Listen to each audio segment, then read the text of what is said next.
Episteli ti Paulu Aposteli sí àwọn ará Fílípì, orí kìíní, láti ẹsẹ̀ kìíní títí dé ẹsẹ̀ 30. Paulu àti Tímótíù, àwọn ìránṣẹ́ Jésù Kristi, sí gbogbo àwọn ènìyàn mímọ́ nínú Kristi Jésù tí ó wà ní Fílípì, pẹ̀lú àwọn bíṣọ́ọ̀pù àti àwọn díákónì. Oore ọ̀fẹ́ sí yín àti àlàáfíà láti ọ̀dọ̀ Ọlọ́run Bàbá wa àti Olúwa Jésù Kristi. Mo dúpẹ́ lọ́wọ́ Ọlọ́run mi fún gbogbo ìrántí yín tí mò ń ṣe. Nígbà gbogbo nínú gbogbo àdúrà mi fún yín ni èmi ń fi ayọ̀ bẹ̀bẹ̀. Nítorí ìdàpọ̀ yín nínú ìhìnrere láti ọjọ́ kìíní wá títí fi di ìsinsìnyí.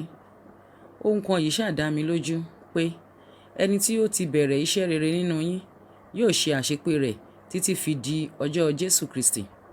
Gẹ́gẹ́ bí ó ti tọ́ fún mi láti ro èyí fún gbogbo yín, nítorí tí ọkàn yín wà lọ́dọ̀ mi. Níwọ̀n bí ó ti ṣe pé gbogbo yín ní í ṣe alábàápín oore ọ̀fẹ́ pẹ̀lú mi nínú ìdè mi àti nínú ìdáhùn ẹjọ́ mi àti ìfẹsẹ̀múlẹ̀ ìhìnrere. Nítorí Ọlọ́run lé ẹlẹ́rìí mi, bí mo ti ń ṣàfẹ́rí yín tó gidigidi nínú ìyọ́nú Jésù Kristi. Èyí sì ni mò ń gbàdúrà fún yín pé kí ìfẹ́ yín kí ó lè máa pọ̀ sí i síwájú àti síwájú nínú ìmọ̀ àti ìmòye gbogbo. Kí ẹ̀yin kí ó lè dán ohun tí ó yàtọ̀ wò, kí ẹ sì já sí olódodo àti aláìjẹ́ ohun ìkọ̀sẹ̀ títí fi di ọjọ́ Jésù Kristi. Lẹ́yìn ìgbà tí ẹ ti kún fún èso òdodo láti ọ̀dọ̀ Jésù Kristi, fún ògo àti ìyìn Ọlọ́run. Ǹjẹ́ èmi ń fẹ́ kí ẹ̀yin kí ó mọ̀, ará, pé nǹkan wọ̀n-ọn-nì tí ó dé bá mi, ó kúkú yọrí sí ìlọsíwájú ìhìnrere. Tó bẹ́ẹ̀ tí ìdè mi gbogbo farahàn nínú Kristi láàrin àwọn ọmọ ogun ààfin àti gbogbo àwọn ẹlòmíràn.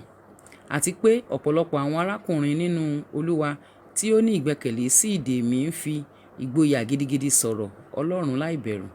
Nítòótọ́, àwọn ẹlòmíràn tilẹ̀ ń fi ìjà àti ìlara wàásù Kristi. Àwọn ẹlòmíràn sì ń fi inú rere ṣe é. Àwọn kan ń fi ìjà wàásù Kristi, kì í ṣe pẹ̀lú òótọ́ inú. Wọ́n ń gbèrò láti fi ìpọ́njú kún ìdè mi. Àwọn kan ẹ̀wẹ̀ sì ń fi ìfẹ́ ṣe é, nítorí tí wọ́n mọ̀ pé a gbé mi dìde fún ìdáhùn ẹjọ́ ìhìnrere. Ǹjẹ́ kí ni? Bí kò ṣe pé níbi gbogbo, ìbá ṣe nínú àfẹ̀tànṣe tàbí ní ti òtítọ́, a sá ń wàásù Kristi, èmi sì ń yọ̀ nítorí náà. Nítòótọ́, èmi ò sì máa yọ̀.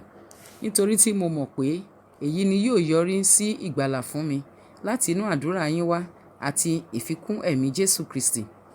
Gẹ́gẹ́ bí ìnàgà àti ìrètí mi pé kí ojú kí ó má ṣe tì mí lí ohunkóhun, ṣùgbọ́n pẹ̀lú ìgboyà gbogbo, bí nígbà gbogbo bẹ́ẹ̀ nísinsìnyí pẹ̀lú a ó gbé Kristi ga lára mi, ìbá ṣe nípa ìyè tàbí nípa ikú. Nítorí tí ní ti èmi, láti wà láyé jẹ́ Kristi, láti kú jẹ́ èrè. Ṣùgbọ́n bí láti wà láyé nínú ara bá jẹ́ èso iṣẹ́ mi, nígbà náà ohun tí èmi ó yàn èmi kò mọ̀. Ṣùgbọ́n èmi ń bẹ ní iyèméjì, mo ní ìfẹ́ láti lọ àti láti wà lọ́dọ̀ Kristi, nítorí ó dára púpọ̀ jù.